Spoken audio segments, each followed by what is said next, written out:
ஐயா, இன்றைய சூழல்ல நெறைய பேரு தங்களுடைய வாழ்க்கையில பெரிய மாற்றம் வரணும், ஏற்றம் வரணும், பணம் நெறைய வரணும்னு சொல்ட்டு, கலர் கலரா கல்ல வாங்கி விரல் ஃபுல்லா போட்டுக்கிறாங்க. அந்த கல்லு போடுறதால அவங்க வாழ்க்கையில ஒரு மாற்றம் வருமா? உண்மையாலும் அவங்களுக்கு ஏற்றம் ஏற்படுமா? இது ஜோதிட ரீதியா நீங்க நெறைய ஆய்வு பண்ணியிருக்கீங்க. இத பத்தி நேயர்களுக்கு நீங்க சொன்னீங்கன்னா, ரொம்ப பயனுள்ளதா இருக்கும். ம். ம். கண்டிப்பா சொல்லலாம். இப்போ நீங்க கேட்டீங்க, கல்லுன்னா என்ன ராசி கல்லா? ஆமாங்க ஐயா. ராசி கல்ல பத்தி கேட்கிறீங்க. ராசிக்கல். ஓகே. இப்போ ராசி கல்லுன்னு சொல்றோம் இல்லையா? இப்போ ராசி கல்லுன்னா என்ன அர்த்தம்? அவங்களுடைய ராசிக்கு உண்டான கல். ஓகே. அவங்களுக்கு ராசிக்கு உண்டான கல்லுன்னு அது சொல்றோம். ஆமா. சரி. இப்போ அவங்களுடைய ராசி. லக்னம் தான் நான் எப்பவுமே லக்னம் தான் மெயின் சொல்லுவேன். லக்னம் 1 வச்சுக்கங்களேன். ஆமா.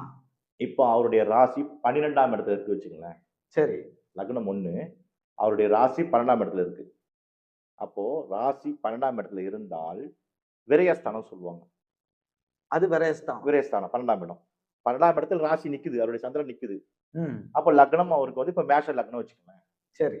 அவரு வந்து மீன ராசி. ம். மீன ராசி அன்பர். அந்த அன்பர் மீன ராசி அன்பர் மேஷ லக்னக்குடையவர். சரி. தன்னுடைய லக்னத்திலிருந்து 12ஆம் இடத்துல ராசி இருக்கிறதுனால, 12ஆம் இடம் மீன ராசிக்கு கனக புஷ்பராக கல்லுன்னு சொல்லுவாங்க. ம்.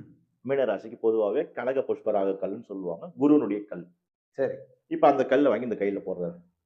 இந்த விரல்ல தான் இந்த போடணுமா? விரல் தான் போடணும். குரு ஆ. விரல். இதுல போடுறாரு வச்சுக்கங்களேன். இப்ப அவருக்கு என்ன நடக்கும்? ஐயா, இப்போ ஒவ்வொரு ராசிக்கு இந்த விரல்ல தான் போடணும்னு ஆமா, இருக்கா? ஆமா, ஒவ்வொரு ஆமா. விரல்ல புதனுக்கு சுண்டு விரல். ஆ. சூரியனுக்கு மோதிர விரல். இப்படி சனீஸ்வர மாத்தி போட்டாலும் பிரச்சனை வருமா? பிரச்சனை வரும். சனீஸ்வர பகவானுக்கு நடுவிரல்.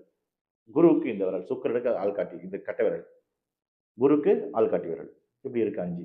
ம். சரிங்களா? செவ்வாய்க்கெல்லாம் விரல் கிடையாது. ஆனா அது மோதிர விரல பயன்படுத்திக்கலாம். ஓகே. செவ்வாய்க்கு. சரி. இப்ப அந்த நான் சொன்ன மாரி 12ஆம் இடத்துல சந்திரன் இருக்கு. சந்திரன். மீன ராசிக்காரர் இருக்காரு. மீன ராசிக்காரர் அந்த ஸ்டோன அவர் போடுறாருன்னா, ம். அவருக்கு விரயம் தான் நடக்கும். கல்லு வீண் விரயங்கள் போட்டு நடக்கும். பயனடையலான்னு பார்த்து போடுறவருக்கு விரயம் தான் வரும். ஆமா. இத இத இத அவங்க ஆராய்ச்சி பண்ணலையா? இத ரிசர்ச் பண்ணலையா? உங்க ராசி என்ன? ராசி சொல்லுவார் போயிட்டு. நேரா இப்ப ராசி தானே பண்ணணும் இப்ப எல்லாருக்கும். ஆமா. என் ராசிக்கு என்ன பொண்ணு? என் ராசிக்கு என்ன பொண்ணு கேட்டா, ராசி கேட்டா அவங்க சொல்லப் போறாங்க. அப்படித்தானே எல்லா இடத்துலயும் விக்கிறாங்க. ஆமா. இப்ப ராசிக்கு நீங்க எங்க கேட்டாலும் சின்ன குழந்தை கூட சொல்லும்.